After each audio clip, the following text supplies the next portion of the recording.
Jai Shri Ram Jai Mata Di. So the question is, the coach of a cricket team buys 7 bats and 6 balls for rupees 3800. तो एक cricket team की coach है जो 7 bats and 6 balls खरीदती है total 3800 rupees में. Later she buys 3 bats and 5 balls for rupees 1750. तो वो बाद में 3 बैट्स एंड 5 बॉल्स भी खरीदती है टोटल 1750 रुपीज़ में. Find the cost of each bat and each ball. तो हमें एक बैट एंड एक बॉल की कॉस्ट फाइंड करनी है. तो चलिए इस क्वेश्चन को सोल्व करना स्टार्ट करते हैं. सो मैंने यहाँ पर एक बैट की कॉस्ट को लेट कर लिया है x रुपीज़ एंड एक बॉल की कॉस्ट को लेट कर लिया है y रुपीज़. अब हम अपनी लीनियर इक्वेशन फॉर्म कर लेते हैं जो इन्फॉर्मेशन हमें क्वेश्चन में गिवन है उससे.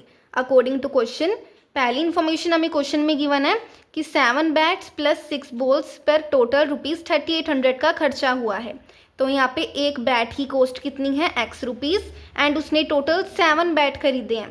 तो हम यहाँ पे लिखेंगे 7x कि बैट के ऊपर कितना खर्चा हुआ है 7x प्लस बॉल के ऊपर कितना खर्चा हुआ है, एक बॉल की कॉस्ट y रुपीज़ है एंड उसने टोटल 6 बॉल्स खरीदी हैं. तो यहाँ पे 6y आ जाएगा, यानी कि ये बॉल पर खर्चा हुआ है.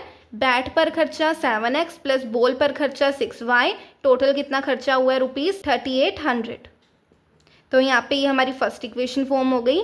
सो अब यहाँ पे कई बच्चों को समझ नहीं आता है कि हमने x एंड y इसके साथ मल्टीप्लाई क्यों करा है. तो आप ये एज्यूम करो कि एक पेंसिल की कॉस्ट 5 रुपीज़ है एंड आपने 10 पेंसिल्स खरीदी हैं. तो आप 5 के साथ 10 मल्टीप्लाई करोगे यानी कि टोटल 50 रुपीज़ का आपका खर्चा हुआ है. तो सेम मैंने यहाँ पे भी करा है कि 7x plus 6y total 3800 rupees का खर्चा हुआ है. अब हम अपनी सेकेंड इक्वेशन फॉर्म कर लेते हैं. हमें नेक्स्ट इन्फॉर्मेशन गिवन है कि 3 बैट्स प्लस 5 बॉल्स पर 1750 का खर्चा हुआ है. तो यहाँ पे मैं लिख देती हूँ 3 एंड एक बैट की कॉस्ट x रुपीज़ है प्लस 5 एक बॉल की कॉस्ट y रुपीज़ है इक्वल टू 1750. तो ये हमारी सेकंड इक्वेशन फॉर्म हो गई. सो अब हम इन दोनों इक्वेशंस को सोल्व करके x एंड y की वैल्यू निकाल लेंगे. मैं यहाँ पे सब्स्टिट्यूशन मेथड का यूज़ करूँगी.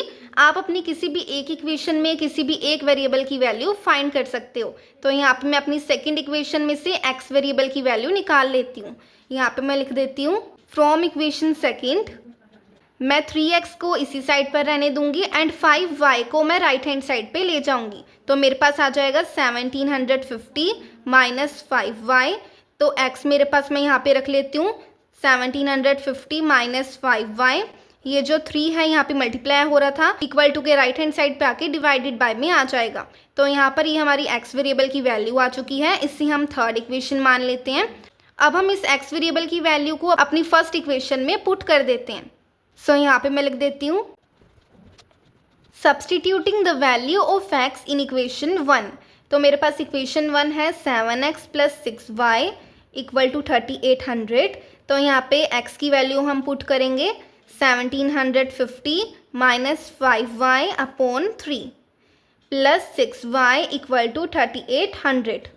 7 इंटू 1750 हमारे पास हो जाएगा 12,250 माइनस का साइन आएगा 7 इंटू 5 35 साथ में y आ जाएगा upon 3 plus 6y equal to 3800. So अब 6y के नीचे डिनोमिनेटर 1 है. तो अब ये वाली पूरी हमारी एक अलग टर्म है, अलग फ्रैक्शन है एंड ये 6y एक अलग फ्रैक्शन है. ये दोनों में जो डिनोमिनेटर है दोनों ही टर्म के नीचे वो अलग अलग है. इसीलिए हमें इन दोनों ही डिनोमिनेटर को सेम बनाना होगा. इसके लिए हम इन दोनों का एलसीएम लेंगे. तो यहाँ पे मैं लिख देती हूँ टेकिंग एलसीएम.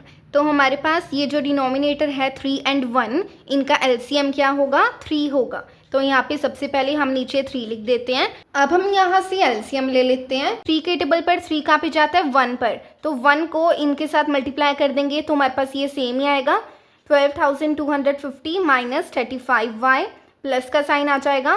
देन 1 के टेबल पर 3 कहाँ पे जाता है 3 पर. सो 3 को 6y के साथ मल्टीप्लाई करेंगे हमारे पास 18y आ जाएगा एंड इक्वल टू में 3800 equal to 12,250 minus plus minus हो जाएगा बट साइन माइनस का ही आएगा. 35 में से 18 को माइनस करेंगे हमारे पास 17 आ जाएगा बट साथ में y आएगा अपॉन 3 इक्वल टू 3800. सो अब हम क्या करेंगे क्रॉस मल्टीप्लाई कर देंगे. सो 3 को 3800 के साथ मल्टीप्लाई कर देंगे, सो हमारे पास आएगा 11,400। एंड इसे किसके साथ मल्टीप्लाई करेंगे, 3800 के डिनोमिनेटर के साथ जो कि है 1, तो हमारे पास ये सेम ही आ जाएगा।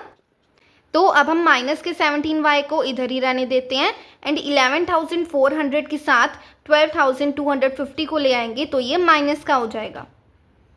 सो अब हमारे पास आएगा -17y इक्वल टू, इन्हें माइनस करेंगे तो हमारे पास आएगा 850, बट वो माइनस का आएगा बिकॉज बड़ा नंबर ये है एंड इसके साथ माइनस का साइन है।